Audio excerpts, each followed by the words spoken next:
being a little ignorant, being a little passionate, being a little naive, and having a little bit of luck have to kind of combine uh, to, to make things happen. But uh, passion is, for me, what makes you persevere, what makes you sustain yourself. And welcome to Deep Cuts Live. I'm your host, Antoine Reid. Tonight we have a great interview for you. Tonight we're going to be talking to Ernesto Padilla. He is the owner of Padilla Cigars. So this is a cigar brand that's been in the industry for 20 years. So obviously in that 20-year span, Ernesto has seen a lot. He's done a lot in the industry. So we're going to really focus today on what's kind of changed in the cigar industry within those 20 years. Let's get into the interview. Well, welcome to Deep Cuts Live, Ernesto. Finally, I've been chasing after you for, I would say a year, maybe a little bit more, but I'm Yeah, I glad to have you apologize. on. I'm I glad to have apologize. you on the show. Thank you for having me. Yeah, definitely. Like when I think of some of the OGs, as I call them, of the cigar industry, Ooh, I know that your company started, and you can correct me if I'm wrong, but started back in 2003. correct. Yeah. So you are definitely OG status when it comes to the cigar industry. And I remember going to some of my first IPSPR, now PCA trade shows, and Padilla having this humongous booth. I think you all used to have a car in the booth or something like that. It was such a big deal. And so there's always great excitement and interest around your brand. So when I was putting the deep cuts together, I said, Ernesto's one of those people I want to have on here because you can read his story, but to hear you tell it is far more compelling, I think, than sitting there reading a 2,000 word story. Well, I enjoyed. You did an article almost 2 years ago, Hmm. which I enjoyed. We the questions were interesting and different than some of them that I've gotten in the past. So I was kind of, I was like, yeah, I'd like to talk to him again because it was refreshing. You, over 20 years, you do, you have to get out there and you have to talk to, I don't know, what do you call it, the press or whatever. Get your story out there, and nothing against the other people, but it just seemed like, I was kind of regurgitating myself and this, and I was like, okay, that's cool. But then you asked some interesting questions, which I had to kind of stop and think about, and that was refreshing. Yeah, so I thought a good way to start this is because we talked a little bit about this when we first connected before we went live. But what question do you get asked the most at this kind of that when you hear it, you go, this question again? I mean, besides the obvious, your story, your background, and things like that. I mean, uh, it's 20 years. I haven't done too many of these interviews in a while. I think maybe the last one was for Cigar Aficionado, some other magazine out there, and that was their online thing. But uh, you know, since my brand is, I'm Cuban. I was born in Cuba and left when I was 6 years old. Uh, I get asked a lot about uh, the history of the brand and its connection to Cuba. So, and there's nothing Mhm. I like to talk about that. There's nothing wrong with that. It's part of our history. So, Yeah, I was reading some of your other interviews that you did, especially with Cigar Aficionado, and I know that when you said you wanted to start your own brand, that you wanted to make something that was traditional, and it made me pause, and I was like, so what is traditional in your definition? well, um, the somebody actually in Europe, where we've sold now for over a decade, said it was a. They described it as kind of a traditional new wave. I was like, "What the heck is? What does that mean?" Um, some of the packaging is a little different in some respects. There's a Miami box. Here's a finest hour box. So you can kind of start there. Here's Padilla 88th Anniversario, which is one of the top 25 cigars a year in 2021. Kind of a classic box, but it has a picture of my father there with, I got this right, with Hemingway. Um, and then, another traditional box. This is for Italy. Look at this big space here for the warning label we're working on, or for another one, which is actually just arrived in France, ironically, in different European countries. This is the Padilla Barcelona. But as far as cigar itself, um, it's it's it's definitely there's a focus on Cuban seeds, on definitely to me. Uh, when you say cigar, I think of a certain style wrapper, a Cuban seed wrapper, whether it's Corojo, Criollo. Those are like the foundation to me. Even though in this country, Connecticut is still by far the number one selling wrapper, to me, that to me is something I look at maybe other people's portfolio, how they do a Habano, Corojo, Criollo. And by the way, let me, because I mentioned Habano, and then there is Habano 2000. There's different Habano wrappers. That's kind of a name, but under the umbrella of Habano, there's Criollo and Corojo, these seeds that came from Cuba, and then Maduro is a kind of a sort of a style of cigar like broadleaf.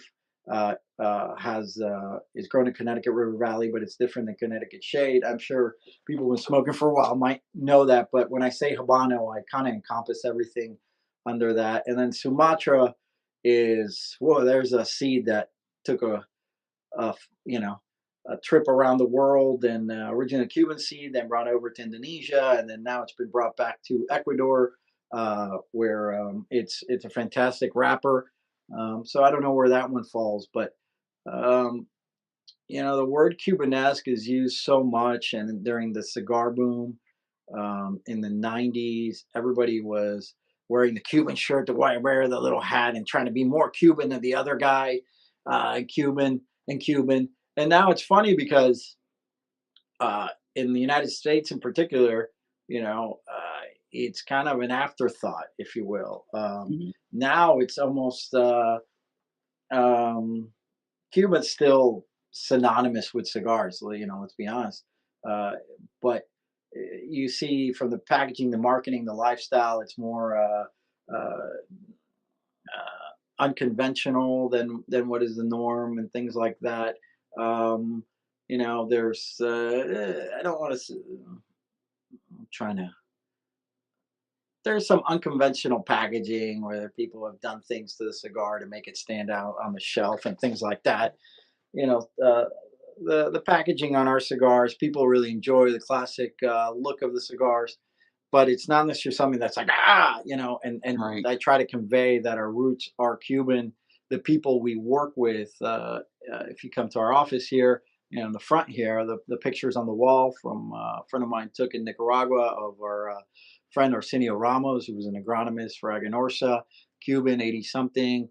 Jacinto, another, he's still alive, he's still down there in Nicaragua. So those guys are like the Cuban style of doing certain things is definitely our approach in certain respects. Cuban cigars have floundered for different reasons. It's a long conversation later on, but the soil and terroir, the climate and the soil is extremely unique in the cigar world. But they're not where it was once, and that's a whole thing. But um, yeah, we. I'm Cuban. The people I've worked with have been Cuban. When we first started, it was with Pepin Garcia, and that kind of in 2002, right before it started, I met him. Someone introduced me to him. He had a little place on 8th Street, and he was making the cigars that I was looking for. Back then, uh, details such as like the triple cap on the head of the cigar and tubado, things like that, they weren't really done uh, uh, in the United States, really. I mean, he kind of brought that over, and those small details are important, were important, are important to me. And now you've seen other people kind of take that on, but as you know, in Nicaragua, the rollers work in pairs. So the Mhm. person who does the filler doesn't do the wrapper. So the roller is not 100% connected to the finished product. Um, and here, for example, where we still make the Padilla Miami now at El Titan de Bronce on 8th Street, Uh, um, you see the Cubans, they absolutely do not want to work in pairs. They want to be responsible for the finished product, and that means the production goes from in a factory in Nicaragua making, let's say, 500 cigars a day to like 100, 120 cigars a day. So you see the difference there. Right. Now, what inspired you, or what really gave you that idea that you wanted to have your own brand?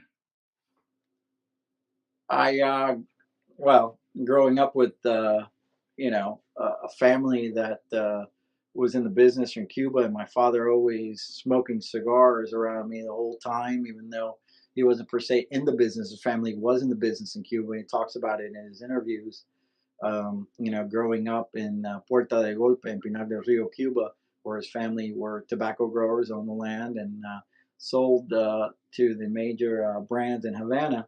There was a kind of little bit of romance. I was in my late 20s, and I was kind of trying to figure out, like, okay, what do I want to do? Like, you're getting to that age where you got to get serious about what you want to do. I was a creative person. I did graphic design for ad agencies and work with marketing people in that world. And I I would always go to the cigar shop. At the time, I was living in the DFW area, um, and I enjoyed the camaraderie of the business. Mhm. Uh, this is right after a cigar boom, so what was left was like serious cigar smokers at that time.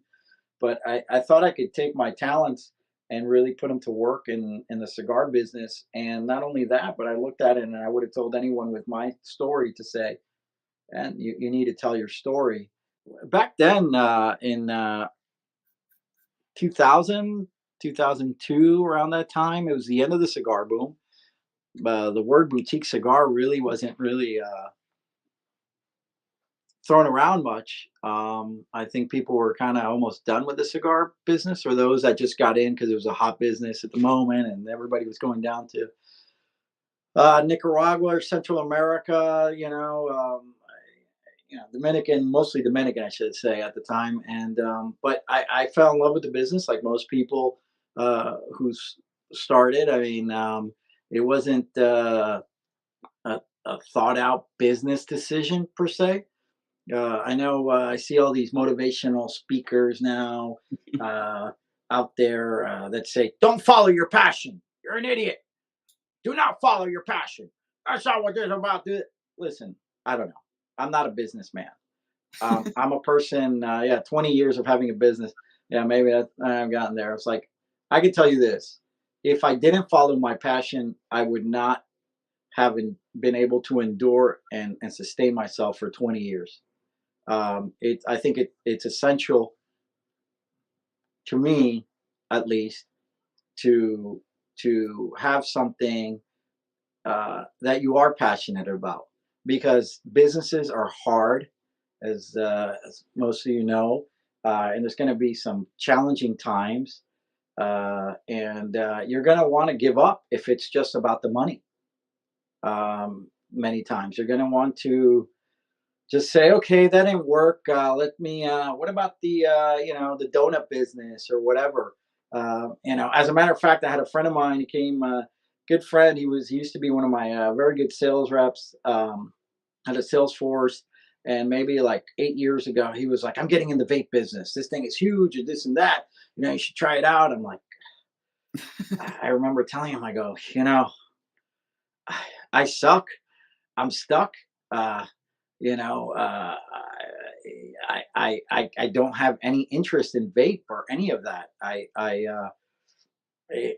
couldn't do it. I would be, the first moment of challenges, I would probably be out of it.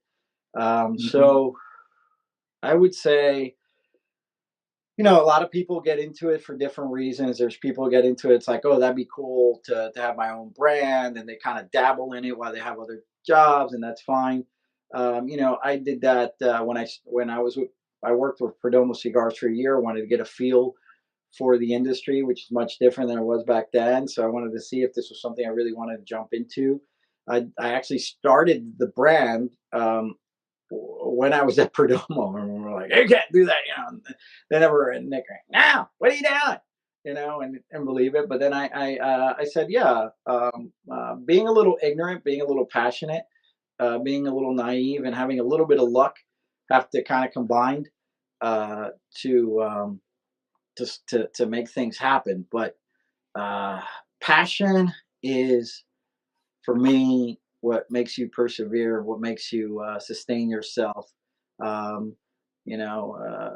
behind me, actually, there's the Navy SEAL Foundation, some other things, some people that are very high stress, intense lines of businesses that I've met throughout the years. That's what I have. I don't even have cigar pictures. These are all, well, I have the plaques that you get from winning the Cigar Aficionado one, that things over there. But one of the things I've seen from these guys is, a lot of people that get into that, special forces world or whatever, top athletes and things like that, when they're forced to go through this intense training, it's more about uh, the intensity of the mental pressure they put you in, and a lot of them fail because they've been so used to being top athlete and all this and all that. But the intensity, it's designed more for like clearing out those who don't really want it bad enough. And Hmm. I'm not saying I'm anywhere near close to what those people do. I've been fortunate to see their work and their training, uh, but it is interesting to always talk to them. Um, and I had a friend of mine, Eric. He was a Master Chief. He was in for like 20 something years as as a Navy SEAL, and he was a SEAL instructor. And I remember asking him when we were having some drinks. I go, Eric, is there a particular time when people quit uh, SEAL training? Have you noticed like that or whatever? He goes, interesting thing is, in our training, people can quit at any time. They can ring the bell at any time. Cling, cling, cling, cling, cling. You might look bad, feel bad, but you go back to the fleet. No big deal, no harm. This isn't for you. And I've had guys in freezing surf in Coronado down there, in Southern California, in the winter, holding up the log with all these guys. And if you're gonna quit, you think they just go, okay, I've had enough. I'm gonna quit now, or whatever. He said they quit when we stop that like exercise, whatever it is. Might be doing 5 minutes of craziness or whatever, and then they get like a 1 minute break, and then they have time to think about what's coming next. Hmm. When they're doing it, you're doing it. You're so busy doing it that you're not thinking about quitting or things like that. And I remember in 2008, now that we're going through all this crazy kind of, talking to you in 2023, what is it, March? And you see banks failing, and I don't think it's anywhere near the same, but uh, I try to think back, like, how did I survive that? Like, what happened? And I don't recall a lot of it because I was so busy doing what I needed to do. So I would, not that advice or whatever, but I would say, if you're going to get in the cigar business, it's highly competitive, highly saturated, going with regulation, taxation, all these things. Have a plan, and don't think you know it all. Be open minded, and find your space. Ask yourself some honest questions about, well, what are you bringing to the business? And at that time, nobody had really heard of Pepin Garcia. When At that time, when I was Pepin made very expensive cigars in Miami, I wanted cheaper cigars, and there was this company that made bundles, and I enjoyed them, called Oliva. Nobody heard of Oliva much at the time. They were just a bundle company. They weren't taken serious. Then after that, in 2007 or 8 or so, I meet AJ Fernandez. We start working together. Raíces Cubanas, all these kind of factories. So that's been one of the things I've always enjoyed, is working with these different people and seeing Hmm. what tobaccos they have that they're more proficient at, or what they focus on, and working with them to kind of bring my style out to the end consumer. It sounds like what you're saying is, and for the cigar industry to be successful, you need patience and the ability to kind of really stick it out over the years. Like, you're not going to see success in year one or two or even three. You might not even see it in the decade. You might see it, beyond that point? I mean, that's been the case for most businesses in America, Hmm. and we've forgotten that. I think with the tech startup and, 5 years, you got, should have $1 billion company or this and that. And, these companies, whether it's Hewlett Packard started in a garage, for 70 years ago, or even Apple. I mean, Steve Jobs was almost done at one point. Being a graphic designer, I always worked with Apple, and I remember at the time, I never thought in my life about buying into a company or whatever. Sometimes in the '90s, but I thought, man, this company does have something, and it just so happened I next to a guy who sold stocks or something. I said, God, that's an interesting company. Save your money, kid. That thing's going under. Where is that guy? I didn't meet that guy. I don't even remember. You know, uh, and I think I think Elon Musk or all these guys or whatever you say. Again, those are like the big business guys or whatever, and they might say a little different. I know. What's his name? Mark Cuban from the Shark Tank. He's always saying, "Don't follow your passion because of this and that." I don't know. I can just tell you for myself. Getting back to that thing, it's business is challenging, it's hard, Hmm. and you also gotta get up and enjoy what you do in life. Even Elon Musk himself famously said, life cannot always be about problems. It can always, as I do get up and I pay myself to solve certain problems. You know, um, uh, like whether it's making an expensive cigar like the Padilla Fumas for $1.50, saying, working with at the time it was with Cigar International, a big company, and they're like, oh, we can just make that anywhere. We just put whatever on it, and we just go from there. They were getting at this price. I go, oh, slow down. Um, let's try to do this right. And here's the challenge. Uh, let's give somebody a great cigar for the money that they're cutting the yard or they're just walking the dog, just kick it away, but they can still have a nice experience. So let's start saving let's work for the factory that is really um, not just throwing any blend in there, but actually separating visos and the harrows when the trimmings come, and let's try to make a really good cigar at that price. We're doing medium filler, Cuban sandwich, so you can't even tell like the little pieces come in your mouth. So that was a challenging one to do. Or I'm not a big Connecticut guy, but I'm okay. How do we? Here's my finest hour Connecticut. I have all the ones. I've done several Connecticut's. How do you create a cigar for a cigar smoker that smokes more often than your average person, than your average Connecticut guy, that is going to satisfy them, but maybe they don't want such a full-bodied cigar at a certain time of the day. So that was one, and things like that. Or I just there's different challenges, different things that happen. I haven't been successful in all of them for sure, but I have learned several things. There's different segments to this industry.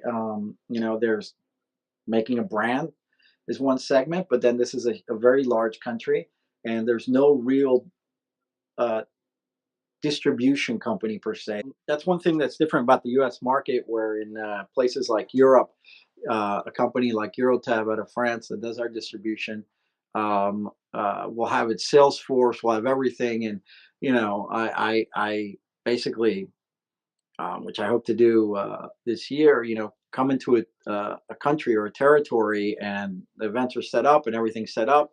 And it's, they buy the cigars from our company, and then they're responsible for distributing out, which is very normal in a lot of other industries. What's different in the cigar business is that you have a ton of these little brands that are basically what they're doing is creating small distribution companies for their own product. That gets to be very expensive. Usually, how the system works is that you can't afford your own sales rep when you're small, so you try to go to the independent reps. The independent reps are selling you and this guy's brand and that other brand, and and then you come in, you go visit a territory. Oh my God, we did great, everything's wonderful. You haven't eaten in 2 days, you haven't slept, you're running around, and then you leave, and then of course the sales taper off because you did the events, this and that, and then the next guy comes in, and to that territory, and it's just constant game, and that was kind of exhausting. I did that for a bit. So the U.S. market is different. Done a bit online, something a little differently as the technology evolved. Um, but yeah, I just try to find your groove, your space where you can continue to work in the market. But I forgot what the heck the question was. But to switch off a little bit, you're talking about how you have to be in it for the long haul, and at what point did you feel like you were experiencing success in the cigar industry? Like, was there something like in a particular event that happened? Was it just a feeling? Did you accomplish something like a goal that you had set? Like, at what point did you Yeah. say, "Okay, this is success. I'm going to stay in it. Continue to do it." I'm like the worst person for giving any kind of business advice because I just try to take it step by step. Mhm. Survive till tomorrow, survive this week, survive this month, survive this year, keep going, keep moving forward. But yeah, look, in 2003, started the company. And at first, making cigars with Pin Garcia, everybody's like, well, cigars are expensive and this and that, and you can only do so much production. But at the time, his partner, Eduardo Fernandez, who was the owner of what's now called Aganorsa, the brand, but he was a big tobacco grower, a smart gentleman, Wharton School of Business grad, Cuban American, came here at a very young age, a true business person. Um, he uh, he had the resources behind him as far as the tobacco. Factories are great, but factories without tobacco are like an airplane without an engine. Right. You're not going anywhere. So uh, uh, I I was seeing that it was starting to get momentum, and then we got very high rating for Padilla Miami. It's around '06, '07. We were in the magazine with high rating. Everything's going great. There was kind of a mini boom in cigars too. The Padilla Miami was pretty expensive cigar, around $10, and I came out with the 1932, and then it also with Pepin Garcia. I came out with the Padilla Habano and things like that. Then in '08, we had the economic collapse, and it was what happened in '08. Looking back on it, and those of you who own the brand or whatever, is that it felt like this the saying. I think Hemingway said it best. He said, how did you? He asked him, how did you go broke? He said, slowly and then all at once. And so it felt like it just whoop, came at you. Sales did not drop off. Um, they did, but what I meant was a guy coming in buying a $10 cigar was now looking at the time $5 was what today's sweet spot is, which is around 8 to 10 maybe, and now really $10 seems to be the sweet spot, and where most cigar volume is moved in the cigar store. So you had to like act quick and get something on the market that was a good product and affordable price. Companies like Oliva really took a leap there, where people were discovering it and going, "Wow, this is a good cigar for the money." And then they had their Series V, which at the time was like a $6 cigar, and it was like really helped catapult them. And for myself, the Padilla Miami and the 1932 were definitely two brands. We still make the Miami, still made it here in the at El Titan de Bronce. It's been named as one of the top cigars in Cigar Aficionado twice, once by Peping, the other time by El Titan. So that was kind of nice to see that. Um, yeah, so yeah, I would think '07, '08, and then like somebody pulled the rug, and it was like a scramble to see, okay, how do you survive and this, and how to do things. You had to make the decision on like, okay, um, you know, you're pinned down. You're looking down on the cliff this way, and you're looking up, and there's an army coming at you, and it's shooting down upon you. If you stay here, you're going to get killed. You have to take that leap and jump off that cliff, and you might have a chance of surviving that.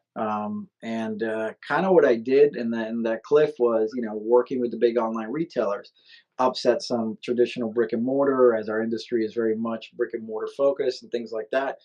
But we do a tremendous volume there. Kept it going. I still try, keep it going the brick and mortar, but things were evolving. You know, I uh, I I also remember something that a friend of mine, still a good friend of mine in the industry, told me. Jonathan Drew from Drew Estate. Yeah, it was like the first trade show. I met him at Perdomo Cigars, and he said, Padilla, is one advice I can give you. I go, okay. He goes, don't try to get big for the sake of getting big. Hmm. And I go, what does he mean? He's like, he's afraid of competition. What does that mean? And I think what he was trying to say was like, there comes a certain point where every company wants to grow, continue to grow, and continue, but find where you're comfortable at. Be careful, because as you grow, you need more people, you need more staff, you need more stuff, you need more capital, you need more and more and more and more, and that's actually where you can slip up worse than when things are tight. Because when things are tight, you're like, okay, let's cut back here, let's cut back there, let's focus, let's really focus. When money seems to be coming in and things are going all over the place, you're kind of a little bit more loosey, I think, if you're not, careful. So, I definitely learned during the Great Recession. God, I'm tired of learning. But I guess, you learn the hard way. And You survive. You got your bumps. And then that also reminds me of, I remember Nick Goebel from Nick Cigar World was one of my first customers, and I went up to Myrtle Beach to do an event. Great guy.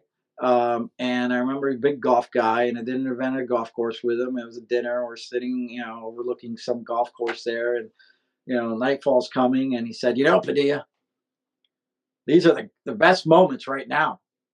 I go, really? Is it really? This is the best moments because I'm over. I drove like for my 8 hours. I'm tired. I've rocking this, cigars all over the place. The sexiness of that, the business is that's kind of like gone. Like, thank you for having me. I was like, he's like, no, no, no. Uh, you, you know, nobody wants to hear, oh, it was so easy. I rolled in. Everybody loved the cigars. Everybody's asking for the cigars. Everybody's like, no, you want to hear, the challenges and that you persevered, and and that's true. It makes, a smooth sea never made a great sailor. I don't know if I'm a great sailor, but um you know the cigar business, I also grew up in it to a certain extent. I mean, I was 28 when I basically started it. I'm 50 now. uh, uh did silly things, and I'm the type of guy, I don't take too many things seriously. I like to poke and mess around with people. And God, it's just cigars. Relax.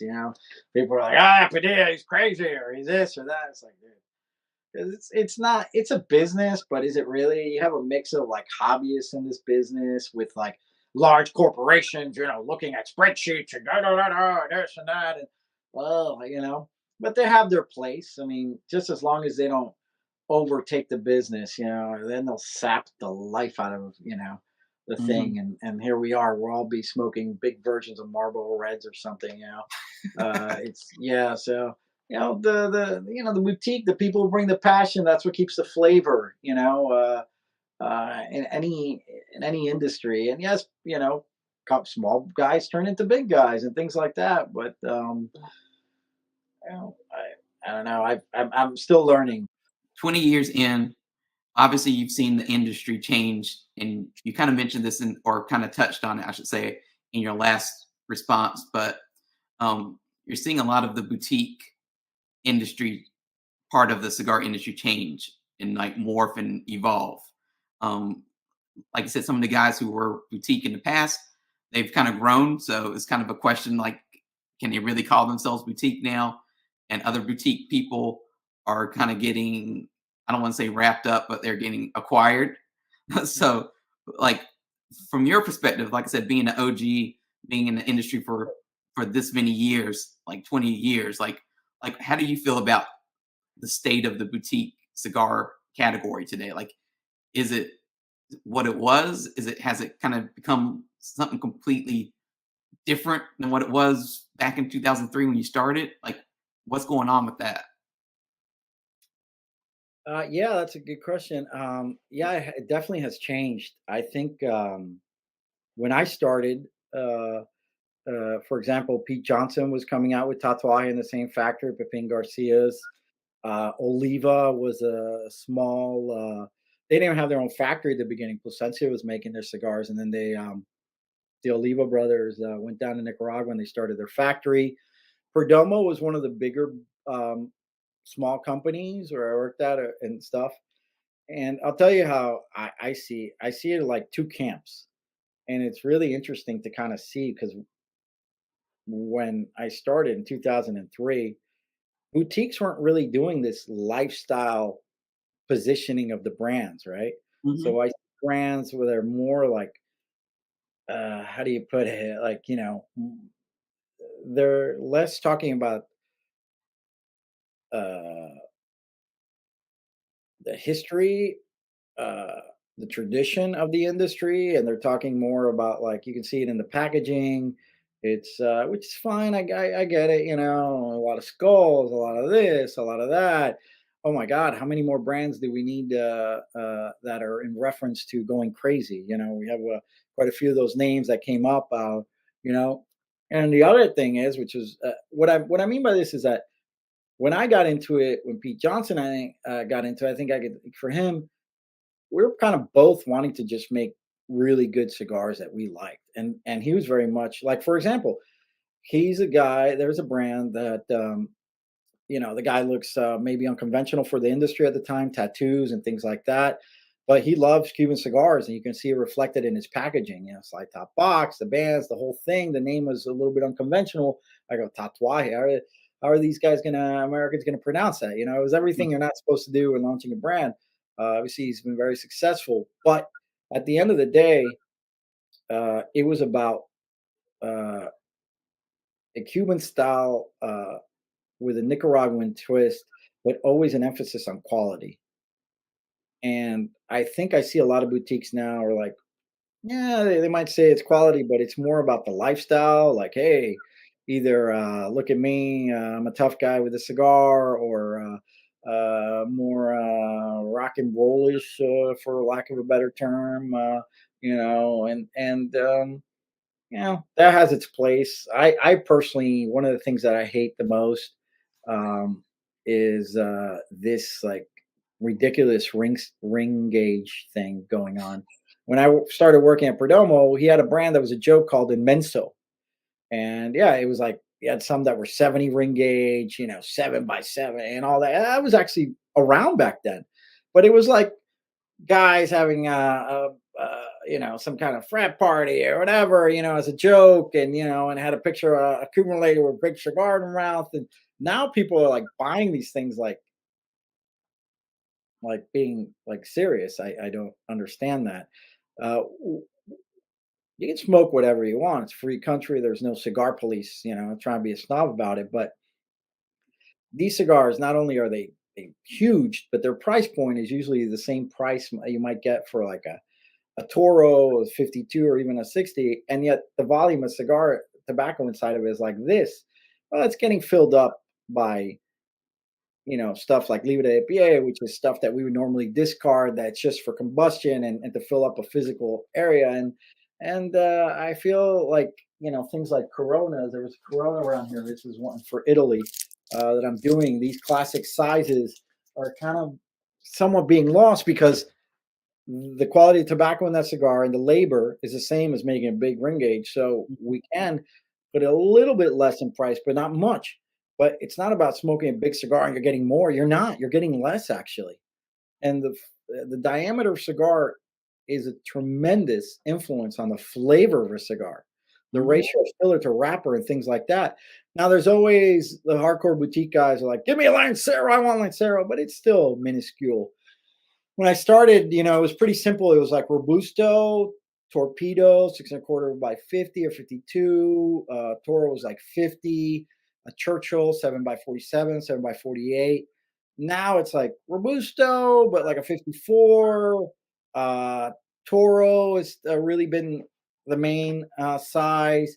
Torpedoes have gone away because I remember in the early 2000s, people were, I don't know, sometimes you try to educate the consumer, but you can't. Their mind is set to like, that way. It reminds me of the quote by Henry Ford, which said, if I asked the customer what he wanted, he would have said a faster horse.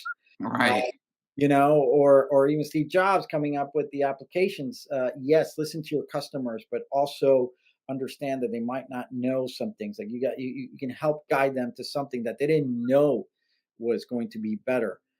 That is part of your job.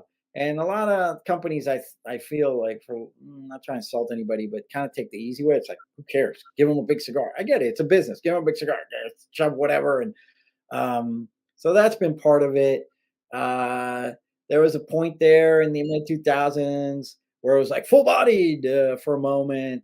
And it's like it goes through like these little what's hot moments and things. Now, so I see a lot of gimmicks from boutique companies, which I'm kind of surprised by in the packaging and the cigar itself. That's kind of like, okay, that's interesting. There's no other word but gimmick, it just doesn't really add to anything in a cigar. It's just kind of like, oh, catches your eye. Um, and overemphasis on lifestyle branding as opposed to the actual product. I'm like, if I were to say, what do you do? I try to find factories that are up and coming.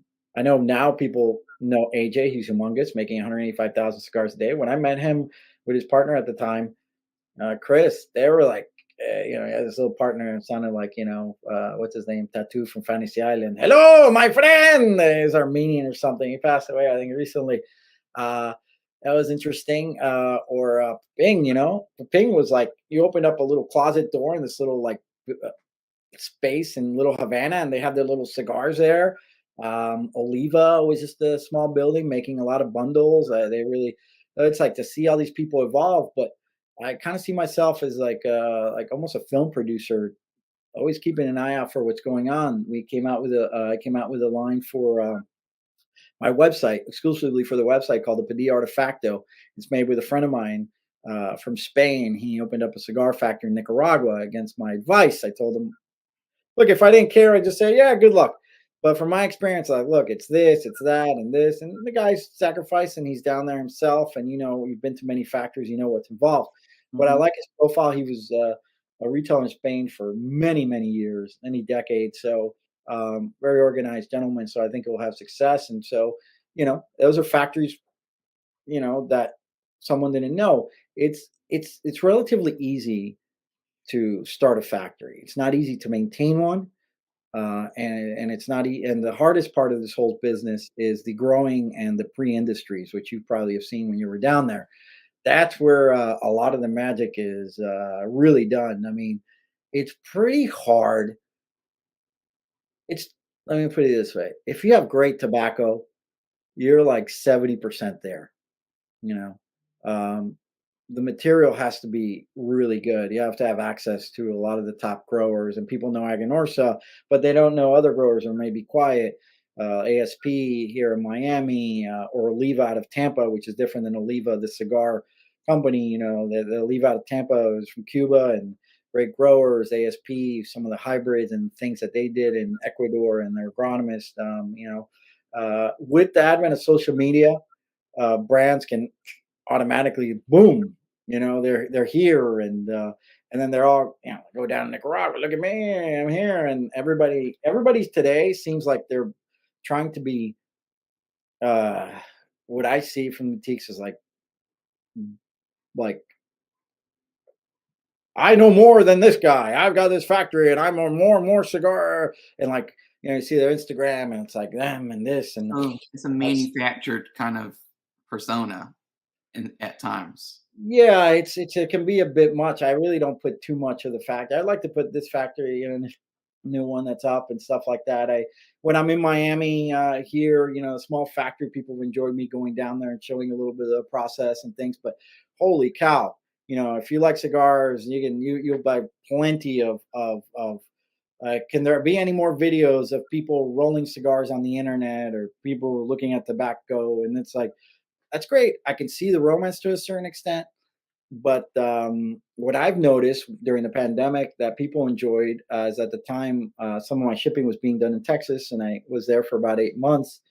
Was I was bored and I was in a big Texas house with a big 3-car garage, and I bought a hat in Ocala, Florida, on my way to Texas, and I put it on with like this like poncho thing, just messing around as a joke, and turned on my Instagram and messed around, and I guess people were bored and they really enjoyed watching me talk junk and be silly and stuff like that. It's Well, cigars it's because sometimes. it's like people never get to hear from the people behind the brands anymore. Like there's some brands you don't even have a person that you can associate like with the brand. Like there's some might be of a brand manager, but you never associate with it. It's just a product and it's hard to connect. So for people, I think what I found is that when people can connect with an actual person, it Mhm. makes them want to go out and support that brand a whole lot more. Like they want to go, they say, "Oh, I saw Ernesto on Instagram Live.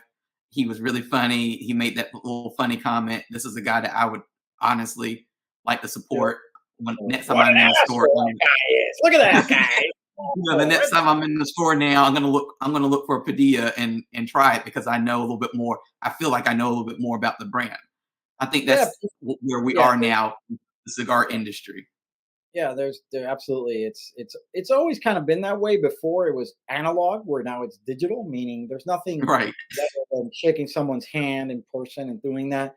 But a lot of times, believe it or not, when you're doing these events, you don't get to connect as much sometimes as you do with technology, because with the live and social media, you get to like automatically interact, hear their Mhm. questions where you're in an event, and the reps trying to like, "Yeah, we're here," and they're there, and you don't have time, or the guy's just coming in for a cigar and doesn't want to be bothered by somebody trying to upsell him or whatever. So technology is really has been the big game changer in our industry, like any industry. But you've taken an industry that's hundreds of years old, and now you're able to now see besides the factories, but connect and hear directly from like, hey, this cigar, can you tell me about it, or what was this about, or directly communicate with your end consumer, and that's pretty powerful. You can start having relationships with these people with your product. I've done it as a guy, Leisure Leaf Cigars. He reached out to me in Texas, and he's just an enthusiast. And Pete Johnson's been on his Instagram. I've been on his Instagram, and then they've kind of like spread the word, because people might have only known the brand from being a big online. So like, holy cow, I didn't know, like, you can, like, Fumas are great, okay, $1.50, but whoa, what's up with this Padilla Miami, or what's up with this Padilla 88, and what's up with this? And so the viral aspect to it, I think the influencer thing, I mean, there's people like Cigar Vixen. She's been great. She does it a little differently, where she does YouTube videos. That was been in my experience. Well, actually, and I'll be honest with you. At first, I was like, whatever. I would see her at the events, and I would like, I didn't really, uh, put it bluntly, have much respect. I was like, and really, it's before Instagram even got really that big. And now you see a lot of these people. I'm an influencer for cigars, or I'm this, and I don't know why this generation thinks, and not to knock them, that that's more authentic than a magazine, or I'm sorry, people like yourself, in the media. I mean, it's been like a shift, and I don't kind of get it, because they get sent cigars, are going to be influenced sometimes. Yeah, they try to stay impartial, but these are not you know um I hate the word they use, professional or whatever, but you've been down to the factories. You've been down to all these different countries. She has also, by the way, Cigar Mhm. Vixen, and some of these influencers now have, but you've really gotten to talk to so many people that, it helps for you to, you know, digest all this information you're getting, because definitely you were just like in Honduras and Camacho and some at the cigar festival, and you're getting on, they all are trying to influence you. We all are, and like, oh yeah, Right. but you're able to kind of like, start getting a filter where you're like, this is what I want to convey to my audience. We still don't want to, insult or whatever, but you kind of with your experience are able to uh, um, present a better picture than just like, This is a Padilla 88. I'm smoking, and if he'll hints of spice with this and that, and get a little bit more behind, the scenes and what's going on, and distill it. I think. Yeah, I feel like for me, especially, I've worked in magazines. I worked in the tobacco industry, media wise, for like 12 years now, and I found that nowadays it's harder to get someone to read something. Oh my You God! know, so it's like if you ask someone, it used to be like, like you said, in the cigar industry especially, magazines were it. Like that's how people consume their information, and they would go, "Oh, like this person's on the cover of this Right, right, magazine, right. read." And nowadays, it's like you put something in front of them, and if it's more than 300 words, it's like I can't read it. Like they skim it, they look at the It's pictures, and they go, "Oh yeah, great article." And you're like, "Did yeah, you it's read it though?" Like they're like, "Yeah, sure." So I feel like video and audio, and but you even have to chop up like videos like this into smaller segments for them to digest it. So I do feel yeah, like video and audio is like just simply where our whole industry is, and just society in general is kind of going. Like it's just so hard, and I know you've commented on it before because I used to post like, "Oh, I read this book. I read this book," and it's like such yeah, a rare thing for people to yeah. It actually was like read. this guy It's like reads. He's in a cigar business. right, What? and it's What like out of so, but here! it's so hard to get This people guy to read. reads. I wish I could show you all the.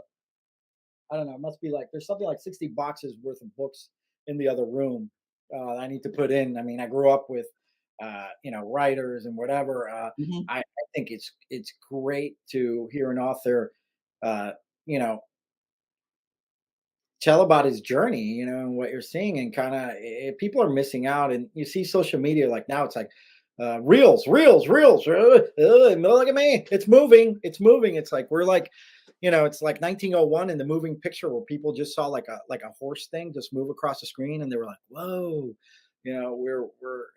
it's missing. We're missing so much of that. It's a shame. And I used to read quite a lot more, and it really is a shame. And so many brands, Monte Cristo, Romeo and Julieta, have this literary background to it. And God, the lectores in the cigar factories, people don't know about it. You probably don't see them in Nicaragua anymore, actually. But there used to be a gentleman that used to sit there and read for the rollers, and they would read novels. That's how the Monte Cristo and the Romeo and Julieta, it was one of their favorites for the rollers.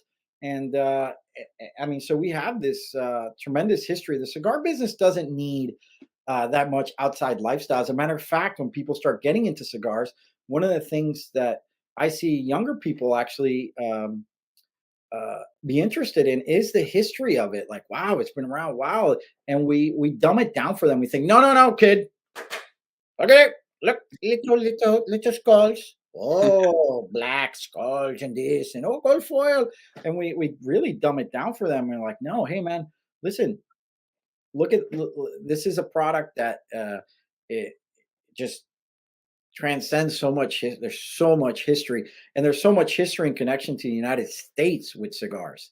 It's unbelievable. Cuba and the United States were it. You can go across the country, and there were so many cigar factories, employed so many people, and the history of Key West, and then Tampa, and its connections. I mean, cigars are much of a part of American history as apple pie, and people are not getting that story, that history of it, and it's a shame because it's fine. Remember, lifestyle brands are like what's in, at the mhm. moment. Eventually, that goes away. What will never go away is the tradition and the history of the industry. And people, the other day, I was on a live, and you could tell as a younger guy, he was like, "Hey, you Arsenio Ramos, what was he like?" Or what was this like? And there, I think they are interested in the legacy of the industry, and I think that's going to be more and more the case with a lot of industries. Porsche might be a luxury brand now, but it has a racing legacy and its connection to the engineers there and this whole thing. You can keep going with it, and hopefully we don't lose that as an industry. We should always be moving forward, but I think we dumb it down a little bit for a new generation, and we think, they're not really interested in history, or they're not really interested in that. It's like, Mhm. really?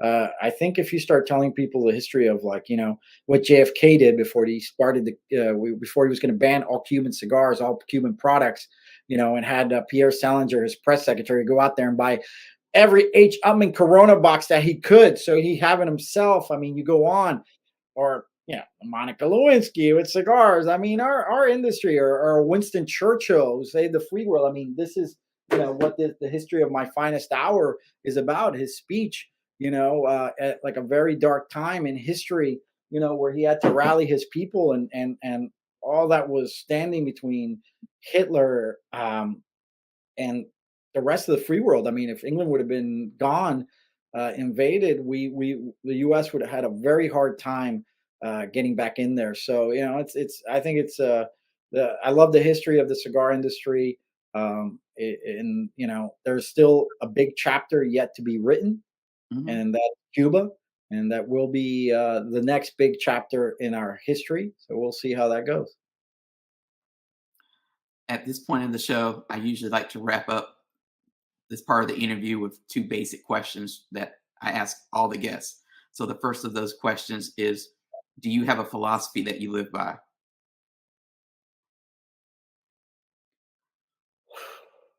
That's a good question. I don't like wake up and look at, like, you know, like I'm Socrates or Nietzsche or something, but I try my best. Sometimes I catch myself. I make, kind of, people don't really know me per se. They might just see like a certain persona. I have great friends in this business, like Jonathan Drew, Sean Williams, ambassador of Cohiba, many others, to name a few. And they say, "Oh, Ernie's eccentric, or he's this, or he's that." Um, but I think it's, be true to yourself, be true to your industry. Uh, we're all in this together more than ever, as regulation, taxation, and we're kept being positioned as demonized by the certain political class. Um, but I mean, it's now that I have children, it's try to don't. I try not to take. There's very few things in life that are worth taking serious. Very few. Family, friends, things like that. Cigars should not be taken so seriously. There's something to be enjoyed. And I at the end of the day, I try to make cigars. My philosophy is to make cigars from a cigar smoker's perspective. And sometimes I'm like, God, why are people smoking that? Or like, whatever. And like, okay, that's fine. Let them transition into, or I flavored cigars. One of my best friends is the biggest seller of flavored cigars. And if I didn't know him, if I didn't get to know him before, I started my brand as a person, I would make, that's a stupid acid thing or whatever. So keep an open mind about people, but, do right and fear no man, I think, is a very simple approach. Try to do good. Try, we are going to screw up. No doubt about it. And don't be afraid. Not like, afraid of this guy or afraid of that guy, but don't be afraid, as corny as it may sound, to fail. Attempting something. Life goes on. I mean, sometimes on occasion I go back and I'm like, oh, 20 years. It'll be in 20 years. I'd be as many times. I've gotten up and I said, okay, I'm tired of this. I'm going to go sell donuts. I'm like, no, you're not going to go sell donuts. It's not. There was one time, I got to be honest. I know you got set up. That was like, God, it was really nerve wracking. Um, I don't know if I could say it, but well, yeah, there's no secret to it. But at the time, Oliva, this is was bought by a big Belgian company, J Cortez, and Jose Oliva called me, and I didn't know they were going to sell, and they were doing my distribution. This was like 2014, and he called me up and he said, "Padilla, have a seat." And I said, "Okay, what's this about?" He said, "Look, we're not going to be able to distribute the brand anymore." I go, "Oh boy." They had a big sales force, the whole thing, and they brought the brand over to Europe, and then did all this. And I really wanted to focus on what I enjoy, which is the creative part of the industry. And so I said, okay. He says, but we're interested in buying your brand. And go, "Hmm." Now I should say that my partner, who you don't see here, is my brother. He's a silent. He's older. He's been successful in another line of business, and he invested money and was very helpful in this. But I say it was a very anxious time where besides the fact, okay, you're not going to have distribution. It wasn't like sit on a yacht in the Mediterranean with some guy named Ivan, or whatever. But it was like a time like, am I really ready to move on? Um, and like, I was like a near death experience almost. I Mhm. survived the recession. I survived all these other things. I'm like, still, you're still struggling. You're still trying to keep going. And I just remember, one other time. There have been times where, uh, some other people mentioned about possibly buying the brand online company or whatever, and they were like, "Well, let's talk to your partner, your brother there, and this and that." And he was in the country at the time. Got him on the phone. Yeah, offer was kind of silly, so I said, "Oh, sure." I think they thought that they convinced him that he was more like the business. I was more like the passionate guy or whatever. And Mhm. he listened quietly, and he said, "All right, great. I appreciate it. Thank you for your offer. Uh, you know, whatever Ernesto wants to do." And they were like, so, but he said to me once, he said, Ernesto, if you're not starving, if you're not about to die, keep going.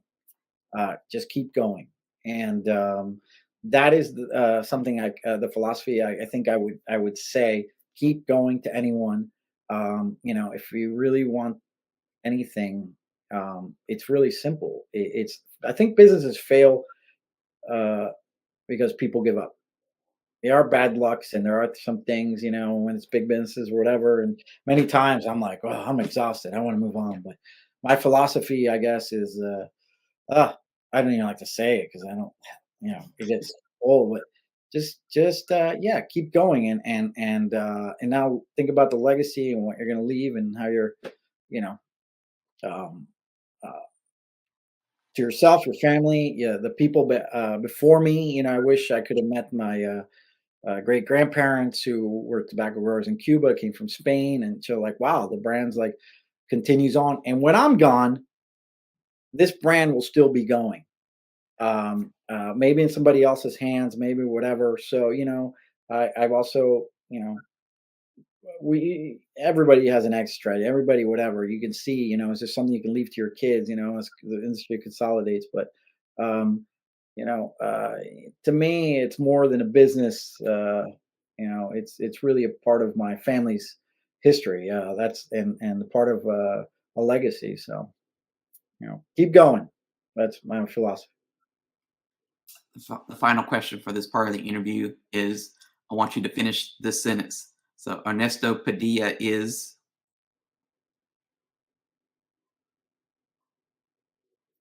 Jeez, that's so kind of vague. I wish I can give you a simple answer. Uh, without it's kind of I don't want to sound uh, and I couldn't I don't even know if that's me, but Ernesto Padilla is a fighter, you know, and you got to get in the ring every day, and that's what I do. You get in the ring every day, and when you have your own business, you think about all kinds of things. When you start your business, and here in the United States, you're like, you're not going to have maybe medical coverage. Even though there's things change the country, or you're now the safety net is gone, and this, and or um, getting married and having children. That's scary as a small business owner. Now you might have to think about there is no perfect time. um, you know there is no right time. It's just the time. And so you've got to fight, even if quote unquote you lose, uh, whatever that definition is. You know, I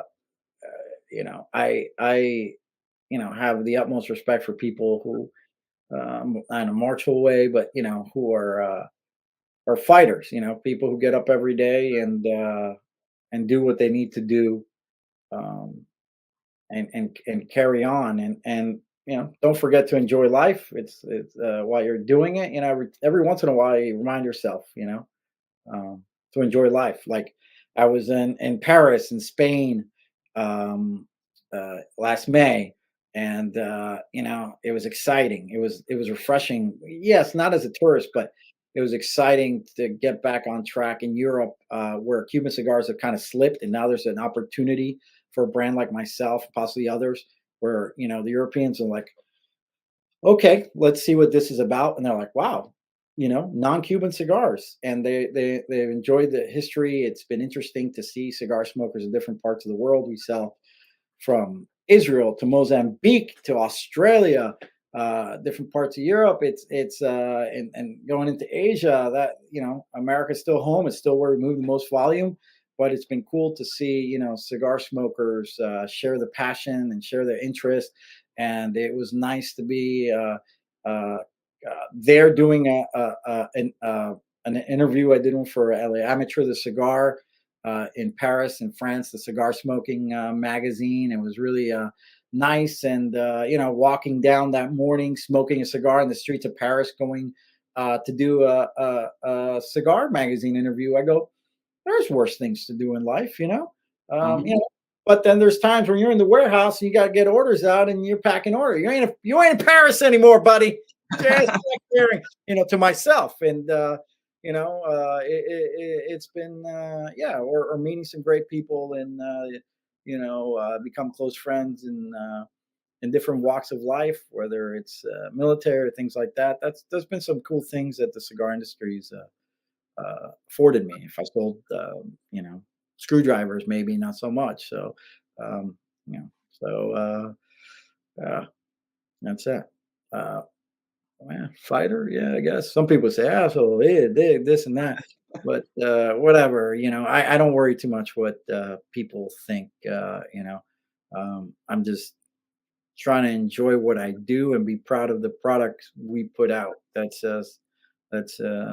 I love designing the product from the box, the band to the product and seeing, okay, this wrapper is going to go with this style of packaging and things like that. And I admire, other companies' work. Joey at Drew Estate, their designer over there who's done the packaging over there, always admired. Some other people, it's cool. It's cool. I love smoking other brands cigars. I love smoking cigars. I don't understand not smoking other company cigars. It's not like, oh, what are they doing or whatever, but I want to see what's going on. I've seen the new Aladino company come out. I think they're doing great stuff, very Cuban style. The packaging is just like, what is this? It looks like a cheap Miami cigar, it's terrible, whatever. Corojo Reserva Especial, fantastic cigar. Some other people doing some nice things. And then, there's people doing the lifestyle, silly names, silly stuff that'll have its moment. That comes, that goes, but, stay the course. Don't worry. Don't try to follow trends. Just stay the course. That's my motto. Oh, So. great. For those people who are not watching this and they may just be listening to this, can you tell people what website they need to visit, what social media they need to visit in order to keep up with you and Padilla's products? Sure. So Instagram, Twitter, Facebook, and our website, which is getting redone, is Padilla, Padilla cigars plural.com. PadillaCigars.com. I do lives on there. Love to hear from you guys. Love to see what's going on. Subscribe to our newsletter on the website. There's some special products we do just for the website. And now you might not see the brand too much in the American brick and mortar market. You might actually see it in some of the bigger retailers like Total Wine. We started with them in just their Texas stores, or Specs Liquors, or ABC Liquors. Altogether, we're talking just those three accounts are over Total Wine is 239 stores. Specs is like 140, and ABC is 120. So you see a huge, but two out of the three are family owned businesses, interestingly enough. And it's been pretty cool to see them get into the cigar business and really take it seriously. And that's been kind of refreshing. And, still Napa Cigars in California, a small retailer, been a great partner, and some others. I don't, now I start naming names and people are going to be like, hey, you didn't mention me. But oh, it's been cool. Some cool people, some not so cool people. Whatever. I'm curious to see how what's new, what's coming out new. There's some interesting brands out there that are doing some cool stuff. So it's as a cigar smoker. At the end of the day, number one, that is what I am. A person who's passionate about premium cigars. I smoke a lot of cigars. I enjoy cigars. That's what I do. Well, great. Well, thank you for coming on tonight. And for those of you who are watching, if you want to watch this episode over or you want to watch any of the other 120 some episodes, Jeez. you can do so. You could do so Wow. at deepcutslive.com, where there are all the episodes and links to the YouTube and Instagram and all that stuff is there as well.